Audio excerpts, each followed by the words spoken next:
નમસ્કાર દર્શક મિત્રો, લોક સામના ન્યૂઝમાંથી હું ભારતી સોલંકી આપનું સ્વાગત કરું છું। હવે જોઈએ ગાંધીનગરથી અમારા રિપોર્ટર નારણભાઈ પંચાલ સાથેના આજના મુખ્ય સમાચાર। ગાંધીનગર જિલ્લાના કલોલ શહેરમાં તારીખ 20/8/2025ના દિવસે જામનગરના ધુવાવ ગામના પરસોત્તમભાઈ બાવરી સાયકલ પ્રવાસ દ્વારા જામનગરથી યાત્રાધામ અયોધ્યા શ્રી રામજી ભગવાનના દર્શન કરી ફરીથી અયોધ્યાથી સાયકલ પ્રવાસ દ્વારા દ્વારકા શ્રી કૃષ્ણ ભગવાનના દર્શને જતા હતા।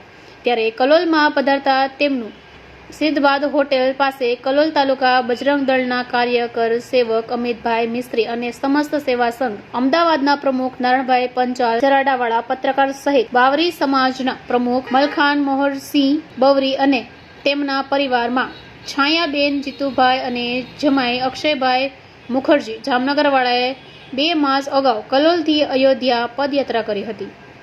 હવે ફરી મળીશું એક નવા સમાચાર સાથે। ત્યાં સુધી જોતા રહો લોક સામના ન્યૂઝ।